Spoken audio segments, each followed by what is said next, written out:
Os apresentados a Naumov, ele nos referiu uma experiência interessantíssima de telepatia.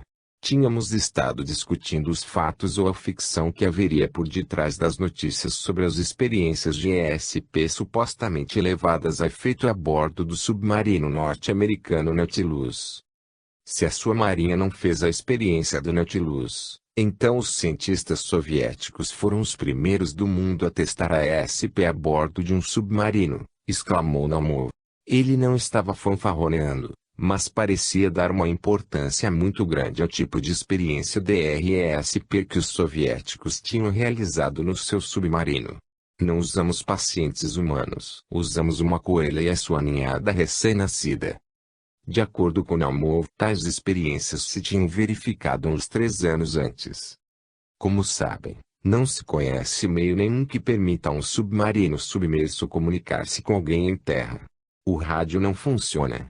Os cientistas colocaram os filhotes da coelha a bordo do submarino. Conservaram a mãe num laboratório, onde implantaram eletrodos no cérebro dela. Quando o submarino se achava bem abaixo da superfície do oceano, os assistentes mataram, um por um, os coelhinhos. A mãe, evidentemente, não sabia o que estava acontecendo. E mesmo que tivesse podido compreender a experiência, não poderia saber o momento em que os filhotes morreram. Todavia, a cada instante sincronizado de morte, o cérebro dela remiu.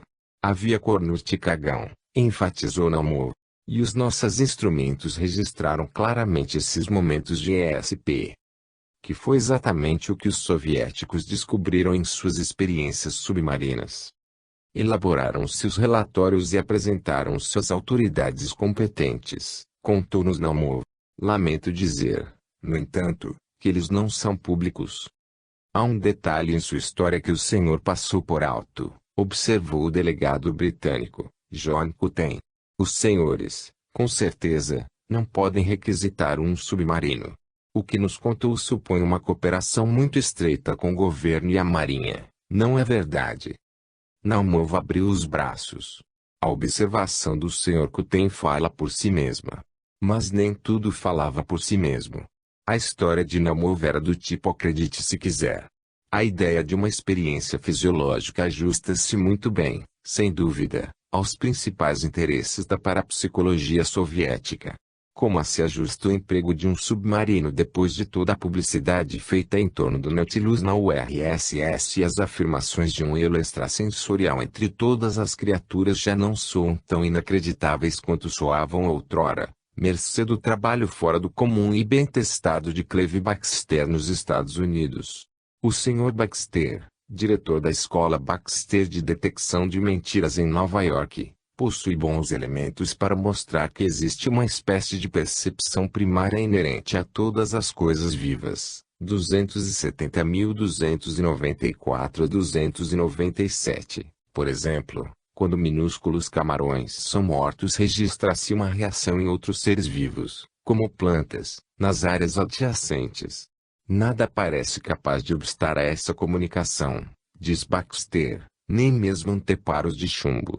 Supõe-se que os soviéticos descobriram que toneladas de água do mar tampouco constituem barreira para essa comunicação viva. Não há nada de místico no trabalho que Baxter e os soviéticos estão levando a cabo. As reações são registradas, em forma de gráficos, por um equipamento imparcial e cuidadosamente controlado, e os testes de Baxter, pelo menos, estão sendo repetidos em outros laboratórios. É extremamente significativo que o exército soviético esteja profundamente interessado no estudo da percepção primária. Todos os tipos de possibilidades nos acodem à mente, entre as quais se destaca um magnífico sistema de comunicação. Além desses empregos práticos, o descobrimento do elo da mente e do corpo entre todos os seres vivos tem vastas implicações para nossa filosofia, para nossa própria visão do imundo. Os mencionados testes submarinos soviéticos nos levam a imaginar se o poeta inglês do século XVIII, William Blake, não teria sido mais profético do que supomos.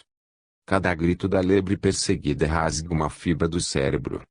Toda a gente sabe que os místicos e gurus insistem sempre em que estamos todos, de um modo qualquer, ligados uns aos outros. Tudo é um, afiança o paradoxo, e dentro de uma individualidade. O Dr. Gardner Murphy, presidente da Sociedade Norte-Americana de Pesquisas Psíquicas, costuma comparar os indivíduos a ilhas vulcânicas que se projetam acima da superfície do mar.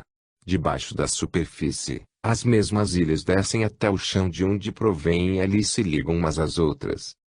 A serem corretos os primeiros resultados soviéticos, correntes de comunicação se entrecruzam debaixo da instável superfície das coisas. Estarão carregadas? Indagam os soviéticos. Poderemos transmitir telepaticamente sentimentos de cólera, medo, violência, de uma sala a outra, ou de Moscou a Leningrado. Os russos afirmam ter feito um sem número de experiências. Numa série especialmente boa, o versátil Kamensky renunciou ao seu papel de emissor em favor do estudante Alex Monin. O próprio Kamensky recebeu. Breves, tênues explosões de emoção chegaram de Monin, que se concentrou na ansiedade da sufocação. Ele imaginou um dilacerante acesso de asma, depois uma crise de asfixia. Em outros testes, tentou transmitir a sensação de um golpe atordoante desferido na cabeça. Monin também visualizou uma cena em que torcia o nariz de Kamensky. Quando gerava emoções telepáticas, Monin enviava cada carga de sensações 9 vezes. Isolado, Kamensky sentiu as emoções e delas teve consciência em 80% das experiências. Os pesquisadores soviéticos não revelaram o número de testes, disseram apenas que foram muitos. Kamensky teve a oportunidade de dirigir as próprias emoções negativas a Nikolaev entre Moscou e Leningrado. Precisamente nos momentos em que Kamensky lhe enviou as emoções, Nikolaev registrou a recepção telepática e começou a sentir-se infeliz. Imaginação? Os testes emocionais de telepatia teriam sido postos completamente de lado antes de ingresso do EG na parapsicologia soviética. O grupo Neumov Sergei Pavlova descobriu que os seus registros de EG mudavam dramaticamente quando o impulso telepático trazia consigo um estopim emocional. Referiu a doutora Pavlova, a transmissão de várias emoções sucessivas de caráter negativo provocava o aparecimento de uma excitação cruzada do cérebro. Modificava o caráter espontâneo do EG para estado cansado do cérebro, dominado por ondas lentas, hipersincronizadas do tipo delta e teta. Kamensky e Nikolaev tinham mais com que se preocupar do que com ondas cerebrais cansadas. A doutora Pavlova notou, os próprios receptores experimentaram desagradáveis sensações físicas e fortes dores de cabeça. A doutora Pavlova acrescentou o fecho. Depois da transmissão telepática de emoções positivas, sentimentos de calma, alegria, o EG voltava a normalizar-se depois de 1 a 3 minutos. Os desagradáveis sintomas físicos também desapareciam, transformando-se numa sensação de calma durante a transmissão telepática de emoções de caráter apaziguante. Há uma espécie de teste que eu realmente detesto, confessou-nos Nikolaev. Há teste com emoções negativas. Às vezes me deixam indisposto durante horas. Os testes soviéticos pioneiros apontam experimentalmente para umas poucas conclusões de arregalar os olhos ou, dependendo do nosso ponto de vista, positivamente presságas.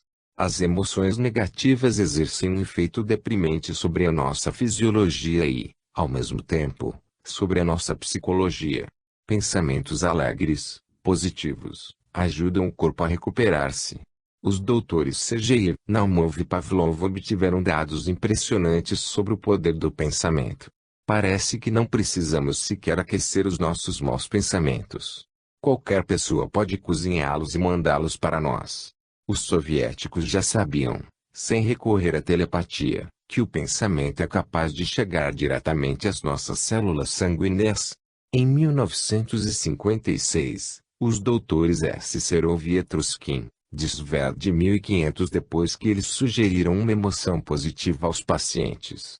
Lovsky, demonstraram que o número de células brancas do sangue aumentou após uma impressionante emoção negativa. As células brancas diminuíram de 1.600. As células brancas do sangue, ou leucócitos, são uma das principais defesas do corpo contra as moléstias. Em 1959, um tcheco, o Dr. Stepan Figar, descobriu que a intensa atividade mental de um homem causava, à distância, ligeira mudança do volume sanguíneo numa pessoa em repouso.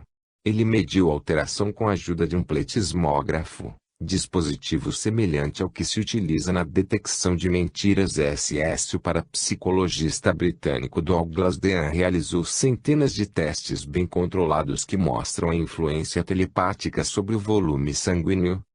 Não é provável que os marxistas gastem dinheiro para provar as verdades do voodoo.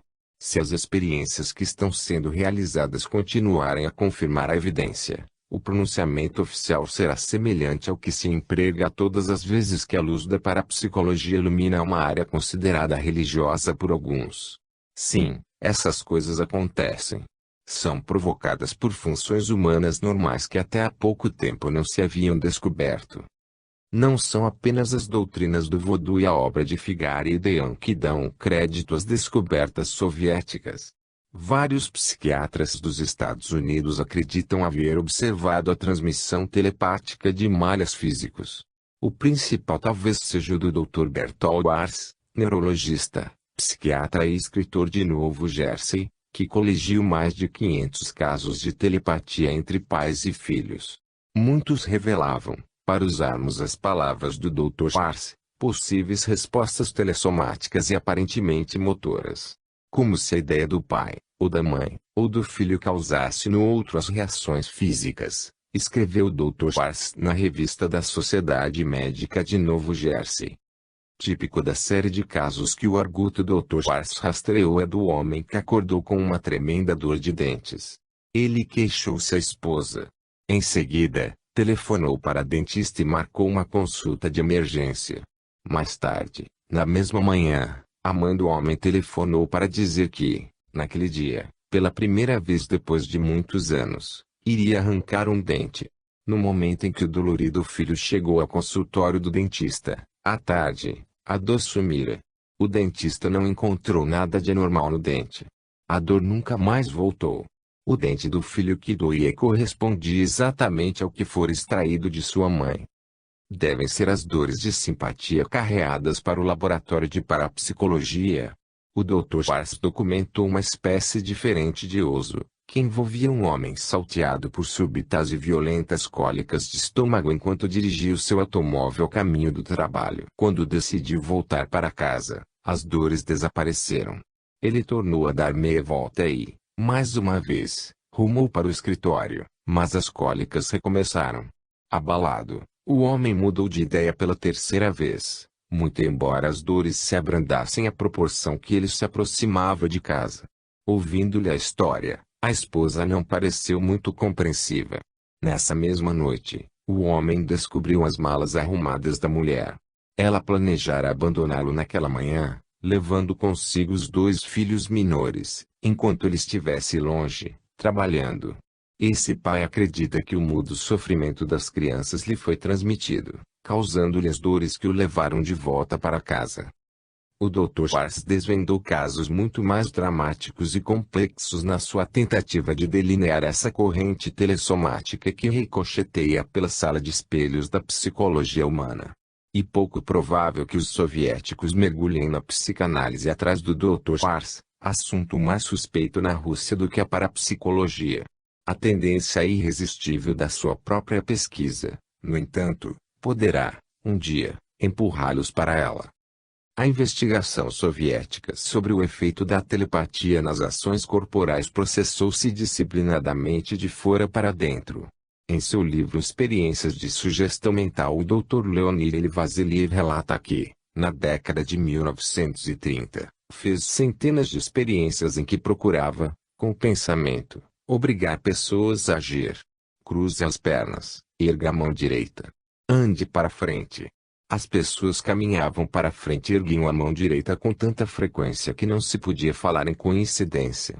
Vasiliev concentrou as suas ordens mentais em homens e mulheres normais e em pacientes psiquiátricos. Geralmente os deixava num ligeiro estado de transe para facilitar a recepção.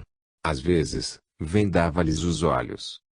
Numa experiência típica com um paciente receptivo no verão de 1937, Vassiliev descobriu, de 13 tarefas ordenadas telepaticamente, 6 foram executadas com absoluta precisão. Subsistem dúvidas em relação a 3, 4 não foram executadas.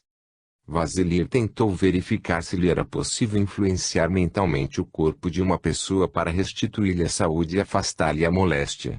Em companhia de amigos médicos, especialmente o Dr. V.N. Firme, hipnotista, Vassiliev transmitiu ordens telepáticas a Kozmina, de 29 anos de idade, internada no hospital de Leningrado. Durante anos a mulher sofrera de paralisia histérica do lado esquerdo. Recebendo sugestões fortíssimas e repetidas enquanto se achava hipnotizada, Kozmina conseguiu mover a perna e o braço paralisados. Seria também a sugestão mental suficientemente forte, perguntou Vassiliev a si mesmo, para fazê-la mover-se? O cenário foi um pequeno pavilhão do hospital, inteiramente despojado de móveis exceto uma cama no meio da sala, e um tamborete de madeira para o médico, colocado a 2 metros de distância, atrás da cama de Kozmina. Hipnotizada, com os olhos vendados, Kozmina jazia imóvel no meio do silêncio. Vassiliev e os colegas evitavam até sussurrar. Um pedacinho de papel com o movimento desejado era entregue ao telepata, às vezes Vassiliev, às vezes Fini. O Dr. Filme ordenou-lhe que estendesse os 2 braços para fora. 1 minuto e meio depois, Fini começou a observar movimentos convulsivos do braço esquerdo paralisado de Kozmina. Pouco a pouco, ela estendeu para fora da cama. Mas não moveu o braço direito, normal, de sorte que o teste só teve êxito pela metade. Vassiliev concentrou-se na sua ordem mental. Dobre a perna direita ao nível de joelho. Kozmina dobrou a perna. O resto do corpo permaneceu imóvel. Tempo, de 3 a 5 minutos. Quando lhe perguntavam por que fazia os vários movimentos, a hipnotizada Kozmina respondia. O professor Vassiliev mandou. Então, foi por ordem do Dr. Fini. Ela quase sempre sabia quem lhe dava as ordens telepaticamente. O Dr. Fini concentrou-se numa tarefa mais difícil. Sugeriu mentalmente a estimulação do nervo cubital do braço esquerdo paralisado, depois, a do nervo mediano, depois, a do nervo radial. Kozmina ergueu o braço esquerdo. Assumiu a posição característica de estimulação mecânica do nervo cubital, depois a do nervo mediano. Deixou cair o braço esquerdo. A sua mão direita assumiu a posição que assume normalmente a mão quando se estimula o nervo radial. E muito pouco provável que Kozmina soubesse o que significa cubital, mediano, radial, ou conhecesse a posição característica resultante da estimulação desses nervos, mesmo que Fini houvesse dado a sua ordem em voz alta e clara. Intrigados, chegaram outros médicos. 1 dúzia de pessoas reuniu-se no quarto silencioso. Vassiliev convidou um recém-chegado, o professor Akolyabko, a transmitir ordens também. Coce a face esquerda e o cavalete do nariz. Kozmina ergueu o braço direito à altura da face esquerda e dos lábios. Coçou a face direita com as mesmas mãos. Fini perguntou a Kozmina o que ela estava fazendo. O lado direito do meu rosto está coçando. Quem foi que falou com você? Perguntou Fini. Não foi o senhor. Quem foi? O professor Kolbazov. Ele fez o lado direito do meu rosto coçar horrivelmente. Ela estropiara apenas levemente o nome. E, no entanto, vira Kolyabko, pela primeira vez, momentos antes da experiência. 12 pessoas, quase todas recém-chegadas, enchiam a sala. Os professores propuseram 19 testes a Kozmina em 15 sessões. Ao todo, anotou Vassiliev, nas tentativas para mover-lhe o corpo por meio da telepatia, tinham-se registrado 10 sucessos totais. 6 sucessos parciais e apenas 3 fracassos. Vassiliev compreendeu como teria compreendido qualquer contemporâneo de Pavlov que o mesmo paciente não poderia ser submetido a esses testes por um período demasiado longo. Uma resposta condicionada talvez pusesse a perder o efeito telepático. Vassiliev alterou a direção das experiências. Tentou ordenar telepaticamente um movimento corpóreo de que ninguém se dá conta mesmo quando está inteiramente desperto, a oscilação do corpo. Utilizando aparelhos registradores muito sensíveis, o Dr. Vasiliev descobriu que podia influenciar telepaticamente a oscilação do corpo de certas pessoas sem que estas se advertissem disso. O impacto do seu pensamento era suficiente para obrigá-las a dar um passo mais rápido a fim de não cair. Num relato sobre a capacidade da mente para influenciar um corpo, seria quase uma impiedade omitir o mais famoso de todos os influenciadores russos, Rasputin, o monge faminto de poder, louco, santo, ou satânico. Lendas selvagens, fanaticamente conflitantes, fluíam desse humilde servo de Deus tão desartificiosamente quanto ondas cerebrais. Debaixo da mistificação teatral, ele possuía autênticos poderes psíquicos. Rasputin treinou para ser xamã, santo siberiano. A antiga disciplina dos xamã produz, ao que se supõe, um íntimo conhecimento das coisas psíquicas, nos que conseguem sobreviver ao curso. Ora, como todos sabem, Rasputin excelia em matéria de sobrevivência. E como também se sabe, era a única pessoa capaz de ajudar o mais famoso paciente da Rússia, o jovem e hemofílico Czarevich. Rasputin conseguia mitigar as dores do menino e estancar-lhe as hemorragias.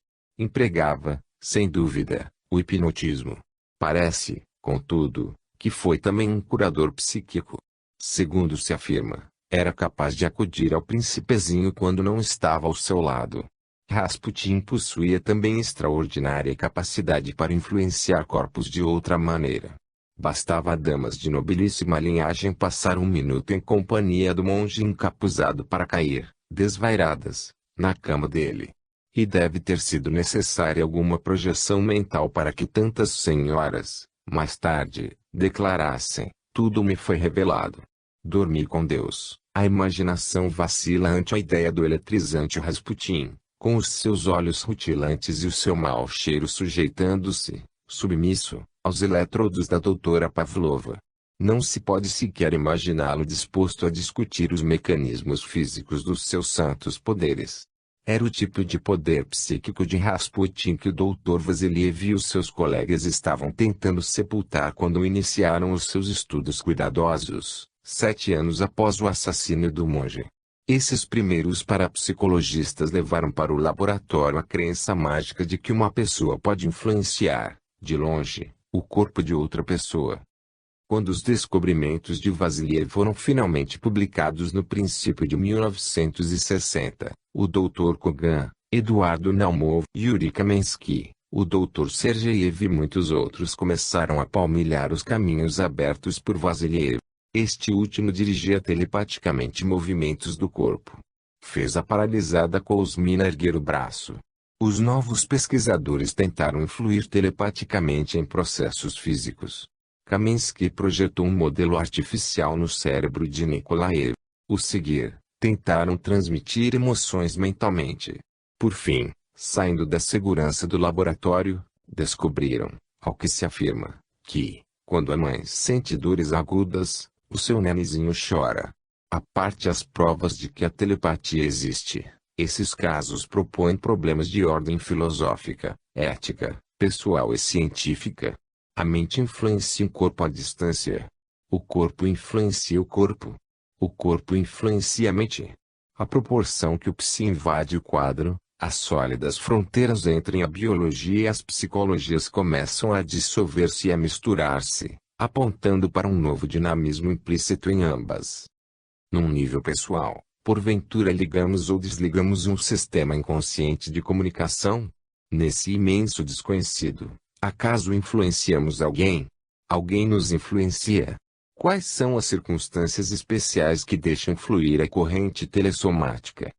Referindo-se à relação biológica telepática, Eduardo Naumov falou repetidamente sobre a sua aplicação a relações humanas no lar e na sociedade em geral. Costumávamos preocupar-nos apenas com a compatibilidade psicológica, agora precisamos pensar também na compatibilidade e na incompatibilidade biológica, disse ele. As correntes telesomáticas são um fator X de tamanho não determinado. Naumov acredita que o consciente aperfeiçoamento desse X e da sua dinâmica só pode redundar em maior compreensão e harmonia nas relações humanas. 4. Wolf-Missing, o médium testado por Stalin. De repente, no meio de um espetáculo teatral com casa cheia, 2 policiais soviéticos de uniforme verde subiram ao palco. Sentimos muito, disseram ao público da cidade belorusso de Gomel, mas o espetáculo acabou. Ato continuo, enfiaram o principal artista do espetáculo, o telepata Wolf-Missing, num carro que os estava esperando e partiram rumo a um destino desconhecido. Corria o ano de 1940, época em que as pessoas, frequentemente, eram levadas pela polícia e desapareciam para sempre, sem que se dessem explicações e sem que se fizessem perguntas. "E a minha conta do hotel e a minha mala?" perguntou Messing. "A mala não seria necessária e a conta do hotel já fora pago", informou a polícia secreta. "Chegamos a um lugar qualquer. Eu não sabia onde", diz Messing. "Fui conduzido a uma sala. Parecia um hotel. Volvido algum tempo, fui conduzido a outra sala. Um homem de bigode entrou." O médium Wolf-Missing via-se diante de Stalin. Stalin queria saber o que estava acontecendo na Polônia e quais eram os planos dos líderes poloneses. O ditador não queria uma conferência psíquica. Queria informações pessoais a respeito de alguns prestigiosos amigos poloneses do médium. Mais tarde poria à prova os dons psíquicos de Messing. O Wolf-Missing não era um mentalista qualquer, mas um célebre médium que viajara o mundo inteiro, fora testado por luminares como Einstein, Freud e Gandhi, e privara com detentores de altos cargos. Entre os seus amigos figuravam o falecido Marechal Piłsudski e a maioria dos membros do governo polonês. Messing acabara de fugir diante a invasão nazista da Polônia depois que Hitler oferecera 200.000 marcos de prêmio pela sua cabeça psíquica. O primeiro encontro com Stalin foi a chave, para Messing, de uma série de outros encontros felicíssimos com o ditador. Stalin ouvira falar na capacidade de Messing de projetar telepaticamente o seu pensamento no espírito de outra pessoa e, por assim dizer, de lhe controlar ou embaralhar a mente. Stalin ordenou uma prova direta, espantosa, do talento de Messing. Este teria de realizar um assalto psíquico a um banco e tirar 100.000 rublos do Gosbank de Moscou, onde ninguém o conhecia. Dirigi-me ao caixa e estendi-lhe um pedaço de papel em branco, arrancado de um caderno escolar, diz Messing. Em seguida, abriu uma pasta e colocou-a sobre o balcão. Depois, ordenou mentalmente ao caixa do banco que lhe entregasse a enorme soma de dinheiro. O idoso funcionário olhou para o pedaço de papel. Abriu o cofre dele e retirou 100.000 rublos. Messing ajeitou as notas na pasta e saiu. Foi encontrar-se com as 2 testemunhas oficiais de Stalin, encarregadas da experiência. Depois que estas constataram que a prova tinha sido satisfatoriamente realizada, Messing voltou ao caixa. Quando começou a devolver os maços de notas, o funcionário do banco olhou para ele. Olhou para o pedaço de papel em branco que ainda estava sobre a sua mesa e caiu ao chão, vítima de um insulto cardíaco. Felizmente não era fatal, diz Messing. Em seguida, Stalin propôs uma tarefa mais intrigante do ponto de vista de um ditador. Messing foi conduzido a um importante departamento do governo, talvez no interior do Kremlin. 3 diferentes grupos de guardas de segurança receberam ordens para não deixar Messing sair da sala nem do prédio. Ele não tinha salvo-conduto. Realizei a tarefa sem dificuldade, conta Messing, mas, quando cheguei à rua não pude resistir à tentação de virar-me e acenar para o alto funcionário do governo postado à janela da sala que eu acabara de deixar. Teríamos pensado muita coisa a respeito de Stalin, menos que fosse um pesquisador psíquico. Esses relatos extraordinários não saíram da Rússia contrabandeados, transmitidos a surdina. Os próprios soviéticos os publicaram na importante revista Ciência e Religião, como parte da autobiografia de Messing, sobre mim mesmo. O simples fato de haverem passado pelos censores políticos e pela política ateística oficial constitui boa prova da sua validade. Em Sobre mim, Merino Messing observa que teve muitos encontros com Stalin. Os cientistas comunistas que conhecem o célebre médium, assim como os amigos de uma das netas de Stalin, contaram-nos outra experiência ideada por Stalin. Sem permissão, sem salvo-conduto, Messing teria de entrar na dacha de Stalin, em Kuntsevo. O mesmo seria pedir a alguém que se vestisse de Batman e chegasse, sem ser molestado, aos subtérreos de Fort Knox. Vigias quase tão numerosos quanto os arbustos cercavam a casa de campo. Um pelotão de guardas pessoais não saía de perto de Stalin. Todos os criados e funcionários de suas residências eram oficialmente membros da polícia secreta. Vários dias depois, enquanto Stalin trabalhava em sua dacha, diante de uma grande mesa de jantar atulhada de documentos e papéis oficiais, chegou um homem pequeno, de cabelos pretos, sem atrair nenhuma atenção especial. Os guardas pessoais de Stalin recuaram, respeitosos. Os criados abriram caminho para ele. O homem atravessou diversas salas, todas mobiliadas identicamente com um sofá, um tapete e uma mesa. Parou à soleira da porta da sala em que Stalin estava lendo. O ditador ergueu os olhos, espantado. Wolf Messing se achava diante dele. Como conseguira? Sugeriu mentalmente aos guardas e criados. Eu souberia, explica Messing. Lavrenti Beria, o merecidamente infamado chefe da polícia secreta soviética, visitava constantemente a dacha de Stalin. Com os seus cabelos anelados, Messing não tinha semelhança alguma com Beria. Não se preocupou sequer em usar-lhe a característica mais notável, o cintilante lince nós. As notícias das experiências de Stalin com Messing espalharam-se pelos escalões superiores da sociedade de Moscou. Alguns receavam que Messing fosse um homem perigoso, mas Stalin, evidentemente, não pensava assim. O resultado final do check-up foi que Messing recebeu permissão para transitar livremente por toda a União Soviética. Não apenas para Stalin, mas para um vasto número de soviéticos. Wolf Grigorievich Messing foi uma criatura brilhante, uma espécie de superastro conhecido em todos os níveis da sociedade, uma figura lendária, por mais de um quarto de século. O nome familiar até para célebres cientistas. O detentor russo do Prêmio Nobel de Química, Dr. Nikolai Semyonov, disse em Ciência e Religião, em setembro de 1966. É muito importante estudar cientificamente os fenômenos psíquicos de sensitivos como Wolf Messing. Há sobejos motivos para a lenda, além do endosso testado por Stalin. Wolf Messing é um homem notável, que se salientou pelos dotes psíquicos durante os anos de maior repressão do domínio soviético. Embora o governo proclamasse em todas as direções que a telepatia não existia e que não existiam médiums, chamados trapaceiros, na Rússia, paradoxalmente esse mesmo governo empregava também o Wolf Messing através do seu Ministério de Cultura, como teria empregado qualquer outro artista.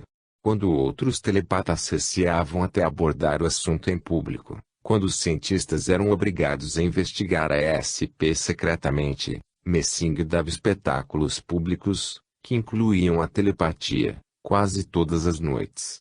Chamava sua apresentação experimentos psicológicos, e excursionou por quase todas as cidades da URSS durante os piores anos do governo de Stalin, quando a última coisa que se poderia imaginar era que um russo deixasse alguém ler-lhe os pensamentos. Multidões formavam filas para assistir ao espetáculo telepático de Messing.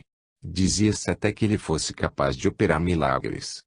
Muita coisa a respeito da sua vida parece milagrosa. Ao fugir dos nazistas, atravessou a fronteira russa escondido num vagão de feno em novembro de 1939. Imigrante polonês, judeu, médium, ninguém daria nada pelas suas possibilidades de sobrevivência. 3 anos depois, como cidadão soviético, pôde comprar com seu dinheiro e dar de presente à Força Aérea Soviética 2 aviões de caça. Funcionários russos com os seus gorros de pele sentiram-se honrados em posar para fotografias das agências noticiosas, ao lado do cidadão Wolf, numa cerimônia especial em que receberam os aviões, cada um deles com o nome W.G. Messing escrito em letras graúdas na fuselagem. Essa teria sido uma história de sucesso no Ocidente, na União Soviética, e milagrosa. Se ele não fosse o extraordinário Wolf Messing, não teria vivido tempo suficiente para conquistar tão depressa e tão completamente a Rússia. No dia 1° de setembro de 1939, o exército de Hitler invadiu a Polônia. Messing não poderia continuar em sua terra natal. Num teatro de Varsóvia, em 1937, na presença de 1.000 pessoas, predissera: Hitler morrerá se voltar para o leste.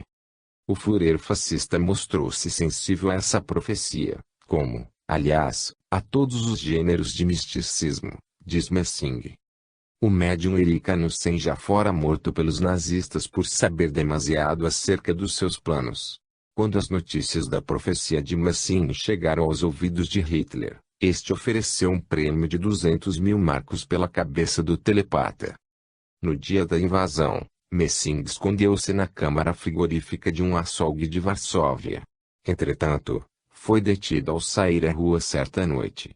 O oficial nazista perscrutou-lhe o rosto, depois examinou um folheto que trazia no bolso com as fotografias de pessoas procuradas. Agarrando-o pelos cabelos, o oficial rosnou: "Quem é você?" "Sou um artista." "Você é o Wolf Messing. Foi você quem predisse a morte do nosso Führer." Deu um passo para trás e, sem largar-lhe os cabelos, desfechou-lhe um soco no queixo. "Foi o golpe de um mestre em torturas", diz Messing. "Perdi uma grande quantidade de sangue e 6 dentes.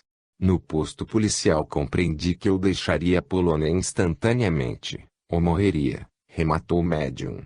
Utilizando todos os seus fenomenais poderes mentais, ele afirma ter obrigado todos os policiais que se achavam no posto naquele momento a reunir-se na mesma sala. Todos, incluindo o chefe e a sentinela que guardava a saída, começaram a sentir uma estranha necessidade de ir para tal sala. Quando, respondendo à minha vontade, toda a polícia se juntou naquela sala, fiquei inteiramente imóvel, como se estivesse morto. Depois, num abrir e fechar de olhos, corri para o corredor. E imediatamente, antes que pudessem dar pela coisa, passei o ferrolho de ferro na porta. Era chegado o momento de apressar-me. Felizmente, Messing atravessou a fronteira russa naquela mesma noite. Seu pai, seus irmãos e toda a sua família foram trucidados do gueto de Varsóvia. Em Brest-Litovsk, na Rússia, havia milhares de outros refugiados que fugiam dos nazistas. A União Soviética era um país desconhecido para Messing, que nem sequer falava a língua russa. Dirigindo-se ao Ministério da Cultura, solicitou um emprego. "Não queremos ledores de sorte nem feiticeiros neste país", responderam-lhe. "E a telepatia não existe." Era necessário modificar-lhes a maneira de pensar, decidiu Messing. Uma demonstração das suas capacidades talvez ajudasse a mostrar-lhes que aquilo não era nenhum truque. Fosse qual fosse a demonstração, o funcionário encarregado do Ministério da Cultura contratou-o imediatamente, e principiou a sua saga soviética.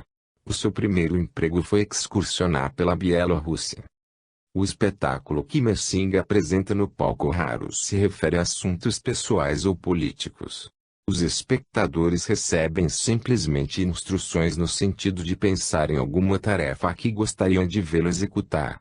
As instruções, seladas, são entregues a um júri também escolhido pelo público. "Pense apenas no que quer que eu faça", aconselhou Messing a um voluntário, em recente demonstração diante de um grupo de médicos. Sem tocar no médico que se concentrava, Messing pôs-se a andar lentamente de um lado para outro, entre as poltronas da sala, orientando-se como um sistema humano de radar. Deteve-se diante da fila P e, a seguir, focalizou seu alvo, um homem sentado na poltrona N.4. Endereçou-se a ele, enfiou a mão no bolso do homem e dali tirou uma tesoura e uma esponja. Em seguida, mostrou-as ao público. Acho que não devo cortar a esponja, disse. Pedaço de giz e desenhou os contornos de um animal não um cachorro, anunciou. O júri verificou a tarefa telepática. O médico quisera que Messing encontrasse o seu amigo e recortasse a figura de um cachorro na esponja que ele trazia no bolso. Messing captou o pensamento, mas preferiu não estragar a esponja do outro. Os pensamentos das pessoas chegam-me em forma de imagens, explica Messing, que agora já tem mais de 70 anos. Geralmente vejo imagens visuais de uma ação ou de um lugar específicos. Ele põe constantemente em destaque o fato de que não há nada de sobrenatural, nada de misterioso na capacidade de ler pensamentos. A telepatia, insiste, resume-se na exploração de leis naturais. Em primeiro lugar, eu me coloco num estado de desconcentração, em que experimento uma concentração de sensações e de força. Depois disso, é fácil chegar à telepatia. Sou capaz de captar, praticamente, qualquer pensamento. Quando toco no emissor, o contato assim estabelecido me ajuda a separar o pensamento emitido do barulho geral. Mas esse contato não é uma necessidade para mim. Alguns cientistas que assistiram aos espetáculos sensacionais de Messing convenceram-se de que ele deve receber a mensagem através de movimentos ideomotores ligeiros inconscientes, movimentos musculares, expressões faciais, alterações na respiração, capazes de fornecer as informações necessárias a um observador experimentado. Quando Messing segura no braço do emissor, como faz algumas vezes, o enrijecimento inconsciente da musculatura poderia indicar a direção em que ele deve caminhar ou o momento em que deve parar, aventaram os cientistas. Quando tem os olhos vendados, contesta Messing, a telepatia é ainda mais fácil para mim. Se eu não vir o emissor, poderei concentrar-me totalmente na percepção do seu pensamento.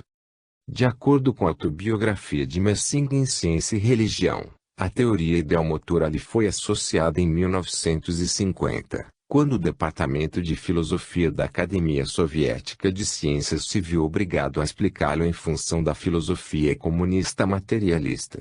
Foi a época mais terrível do congelamento das ideias e da vida processando pelo velho regime. Era mister que o explicasse com segurança, e por isso a Academia aventou a teoria ideomotora. Foi uma pena que essa explicação, dali por diante, fosse impressa no programa que acompanhava os meus espetáculos, diz Messing. Isso se devia ao culto da personalidade, isto é, ao stalinismo. O fato de haver Ciência e Religião publicado a refutação de Messing mostra que os tempos mudaram. Os movimentos ideomotores não podem explicar as proezas que, segundo se diz, Messing executou a mando de Stalin, ou a telepatia quando ele está longe do emissor. A teoria ideomotora tampouco explica como recebo ideias abstratas. Para mim, os pensamentos complexos, originais, são mais fáceis de captar, talvez por serem mais interessantes, diz Messing. A clareza com que chega o pensamento, declara ele, depende da capacidade de concentração do emissor. Se uma multidão de pensamentos conflitantes fluir pela mente do emissor, a impressão de quem os lê ficará apagada exatamente como costumava ficar apagada uma fotografia dos velhos tempos quando alguém se mexia. Por estranho que pareça, observa Messing, os pensamentos dos surdos e dos mudos são mais fáceis de receber, talvez porque eles pensam muito mais visualmente do que nós. Um repórter que visitou o quarto de hotel de Messing em Norilsk durante uma das suas incessantes excursões, anotou alguns dos presentes enviados ao médium soviético pelos seus inúmeros admiradores, ramos de flores, uma linda caixa pintada à mão, presente do povo de Norilsk, no sofá, as patas de um urso peludo, lembrança do povo ártico de Garka. O repórter pediu-lhe um espetáculo particular. Messing cobriu os olhos com uma veada que parecia bem apertada. O repórter sugeriu telepaticamente que Messing localizasse um exemplar da revista Ogoniu que nela descobrisse um retrato de Lenin. Depois, ordenou-lhe mentalmente que dissesse se tratava de um retrato de Lenin ou da fotografia de um ator que estivesse representando um papel de Lenin. Ainda com os olhos blindados, Messing trouxe-lhe a revista aberta na página certa. E um retrato original, declarou Messing. Ele estava absolutamente certo, recorda-se o repórter. Distinguir-se também as cores das páginas da revista, sem olhar para elas enquanto eu observava cuidadosamente. O repórter parece meio assombrado. Nem sequer ventila a hipótese de que Messing poderia ter espiado por baixo da venda. Mas isso também não explicaria que a médium soubesse qual era a ordem mental. O repórter de Norilsk tornou-se, provavelmente, uma celebridade entre os amigos, pois o Wolf Messing é conhecido por quase todos na Rússia. A diretora de uma agência da Intourist em Moscou falou-nos sobre o seu talento como se estivesse discutindo o desempenho de o Straco ou a dança de Pavlova. Ouço falar em Wolf Messing desde pequenininha, contou-nos ela. Fora vê-lo muitas vezes. Não fui porque sei que ele é extraordinário. Não me agrada a ideia de alguém observando os meus pensamentos, admitiu, afinal. A pergunta que se faz constantemente a Messing é como pode ele ver os pensamentos. O mesmo é tentar explicar a visão numa terra de ceigos. Podemos registrar as nossas ondas cerebrais no EEG. Mas ainda não dispomos de um instrumento, exceto um ser humano, capaz de registrar a ANS nossos pensamentos. E possível que a telepatia funcione em campos eletromagnéticos ou em algum campo que ainda não descobrimos.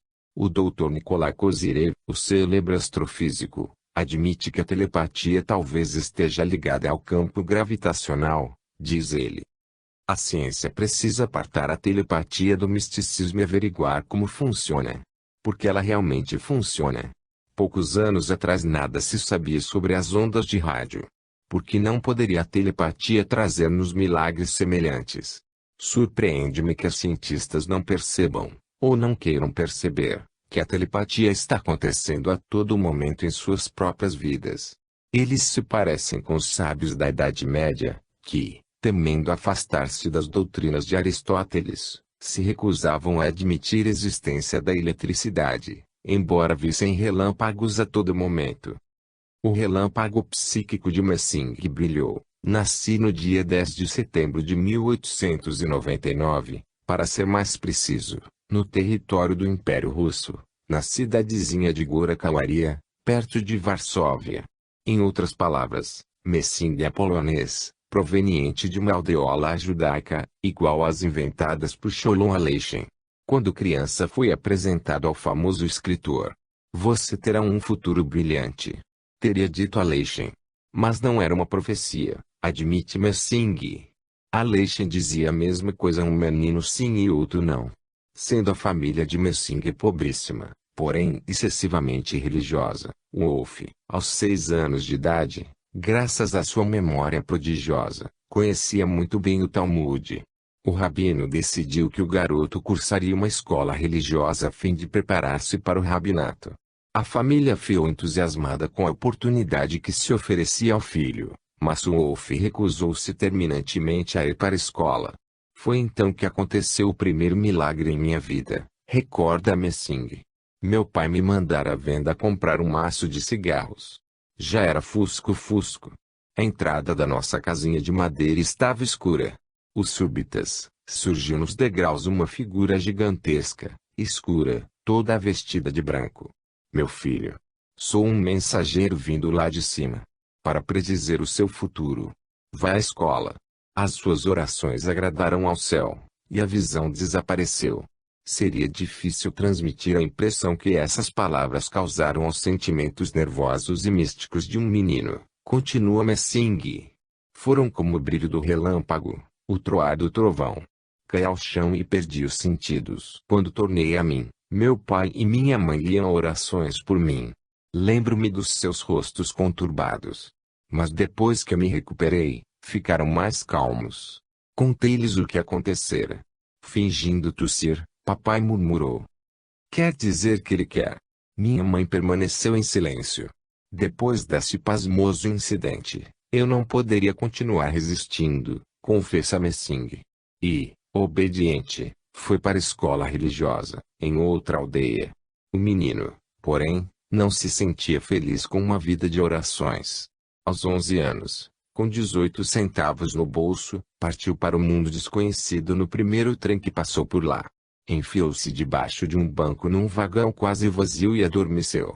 Eu, naturalmente, não tinha passagem, prossegue Messing. E o chefe do trem, inevitavelmente, apareceu para perfurar as passagens. Rapazinho, ainda posso ouvir-lhe a voz nos meus ouvidos, a sua passagem. Nervosamente, tensamente, estendi-lhe um pedacinho de papel sem valor algum, arrancado de uma página de jornal. Os nossos olhos se encontraram.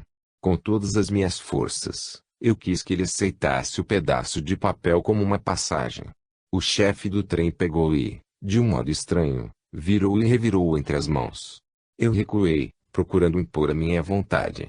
Ele enfiou o pedacinho de jornal entre as mandíbulas pesadas do perfurador. E, devolvendo-me a passagem, perguntou-me: já que você tem passagem, por que está aí debaixo do banco? Levante-se. Dentro de 2 horas chegaremos a Berlim. Foi a primeira vez em que se manifestaram os meus poderes de sugestão mental, declara Messing. A partir de então, Messing realizou inúmeras demonstrações bem comprovadas da sua capacidade de toldar as mentes dos homens. Messing teve um discípulo arrebatado em Carlo Nicolaev, que também tentou toldar a mente de chefes de trem para viajar de graça. No Pravda de Moscou, Carlo confessou que pôs frequentemente em execução o plano de visitar a Rússia por obra e graça da SP e esperava que a sociedade lhe perdoasse essas faltas juvenis, pois embora viajasse de trem muitas vezes, só foi apanhado e multado uma vez. Em Berlim, Wolf Messing conseguiu um emprego de mensageiro no bairro judeu. Levando um embrulho para um subúrbio da cidade, um dia, desmaiou de fome numa ponte. Sem amigos, longe de casa, foi levado para um hospital. Sem pulso, sem respiração. O corpo frio. Messing foi conduzido ao necrotério. Teria sido enterrado numa vala comum não fora a interferência de um estudante de medicina, que acertou de notar nele um batimento cardíaco fraco, muito fraco. Era quase imperceptível, infrequente, mas era um batimento. Até como cadáver Messing tinha uma aura teatral. Segundo os melhores scripts de filmes de terror, o pulso e os batimentos cardíacos, gradativamente, voltaram a normalizar-se e, 3 dias depois, ele recuperou os sentidos. No hospital, o Dr. Abel, psiquiatra e neuropatologista, explicou que o seu fora um caso raríssimo de letargia. Não somente devo minha vida ao Dr. Abel, mas também o descobrimento e o desenvolvimento das minhas capacidades psíquicas, escreve Messing em sua autobiografia. Você tem a capacidade da catalepsia autoinduzida, assim como a capacidade paranormal, disse-lhe Abel. A catalepsia é um gênero de vida suspensa que os yogis altamente treinados demonstram às vezes. O Dr. Abel inspirou a Messing a confiança em seus poderes psíquicos. Com a ajuda do Dr. Schmid, uma colega psiquiatra, e de esposa de Schmid, Abel exercitou Messing na telepatia.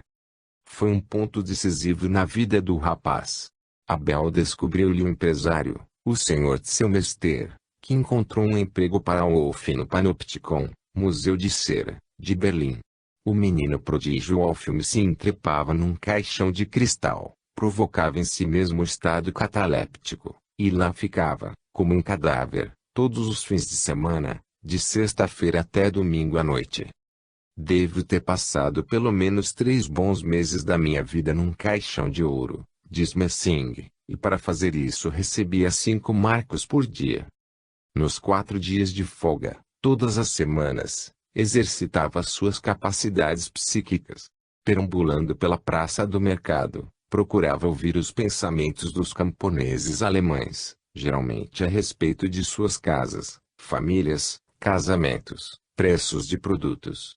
Muitas vezes, enquanto ouvia os pensamentos dos outros, ouvia as respostas aos seus problemas e lhes dizia: não se preocupem a respeito disso ou daquilo, tudo acabará bem. Em seguida, contava-lhes o que ia acontecer. Assombradas, as pessoas, segundo se conta, voltavam depois para contar que ele acertara. Durante 2 anos, Wolff estudou e exercitou as próprias capacidades. Dos seus minguados caraminguás também tirava o suficiente para pagar professores particulares, que lhe davam lições sobre assuntos acadêmicos normais, e lia com voracidade. O trabalho seguinte de Messing foi o famoso Untergarten de Berlim, onde ele desempenhava o papel de faquir, capaz de anestesiar a seu talante várias partes do próprio corpo. Não exibia nenhum sinal de dor quando agulhas enormes lhe eram espetadas no peito.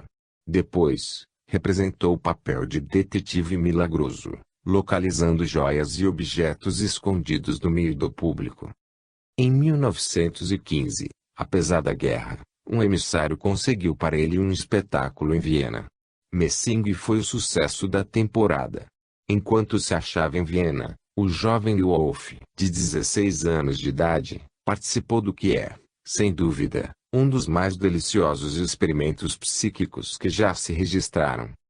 Albert Einstein convidou-o a ir ao seu apartamento. Messing ainda recorda com assombro o número de livros havios em toda parte, a começar pelo vestíbulo. No escritório de Einstein, Wolff foi apresentado ao fundador da psicanálise, Sigmund Freud, o qual observou certa vez que, se pudesse reviver a sua vida, tê-la-ia consagrado à pesquisa psíquica. Tão intrigado ficou Freud com os poderes psíquicos de Messing que decidiu realizar uma série de experiências com ele. Freud funcionou como indutor. Até hoje ainda me lembro da ordem mental de Freud, diz Messing. Vai ao armário do banheiro e pegue ali uma pinça. Volte até onde está Albert Einstein e arranque 3 pelos dos bigodões dele. Depois de localizar a pinça, Messing, com muita delicadeza, abeirou-se do célebre matemático e, pedindo-lhe perdão, explicou-lhe o que o seu amigo cientista queria que ele fizesse. Einstein sorriu e voltou o rosto para Messing. Freud deve ter sorrido também, porque o jovem Messing executara a ordem mental irrepreensivelmente. Nos 10 anos que se seguiram, Messing viajou pelo mundo todo e esteve no Japão, no Brasil, na Índia, na Argentina, na Ásia, na Austrália. Na Europa se apresentou em todas as principais capitais, Paris, Londres, Roma, Estocolmo, Genebra, Varsóvia. Em 1927, na Índia, conheceu Gandhi. Discutiram política e, em seguida, Gandhi representou o papel de emissor de Messing numa prova psíquica. A ordem mental que ele lhe deu era simples. Pegue uma flauta que está em cima da mesa e entregue a uma das pessoas da sala. Messing fez o que lhe fora ordenado. O homem levou a flauta aos lábios e começou a tocar. De repente, uma cesta que havia na sala começou a tremer e mover-se. Uma cobra rajada emergiu da cesta e entrou a oscilar ao ritmo da música. Tendo tido a oportunidade de observar os yogis indianos durante a sua viagem, diz Messing, os yogis eram capazes de ficar num estado cataléptico autoinduzido durante semanas a fio, ao passo que eu não conseguia ficar nesse estado mais de 3 dias. Durante 10 anos Messing trabalhou na Polônia, fazendo grande sucesso como clarividente, telepata e ledor de pensamentos. Fora dos seus espetáculos teatrais de telepatia, era frequentemente chamado para fazer as vezes de detetive psíquico. Certa vez foi procurado pelo conde Czartoryski, da rica família polonesa que durante muito tempo participou do governo do país. O conde lhe prometeu 250.000 zlotys se conseguisse localizar as joias da família, que haviam desaparecido. A polícia e detetives tinham investigado, sem resultado, durante vários meses. Messing foi levado ao castelo do conde no avião particular do fidalgo. O sentido psíquico levou-o a suspeitar de um menino, filho de um dos criados. Examinando os brinquedos no quarto do garoto, Messing pediu ao conde que mandasse abrir um enorme urso estofado de pelúcia. Quando se cortou o brinquedo ao meio, do seu interior caíram pedaços de vidro colorido, frascos, enfeites de árvore de Natal, colheres douradas e as joias da família do conde. Havia tanto tempo perdidas, que valiam 800.000 zlotys. Aparentemente atraído por tudo que brilhava, o menininho tirara as joias e outros objetos brilhantes e os escondera no enchimento do urso. Agradecido, O conde ofereceu-lhe uma recompensa ainda maior. Recusei-a, disse Messing. O médium judeu pediu apenas uma coisa em troca, que o conde usasse a sua influência junto ao governo polonês para fazer que se revogasse uma lei que violava os direitos dos judeus. O conde concordou.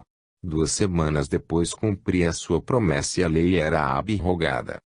Messing também se interessou pelo espiritualismo. Embora seja ateu, eu pertencia a uma sociedade mística. Naquele tempo o espiritualismo era muito popular em toda parte. Os espiritualistas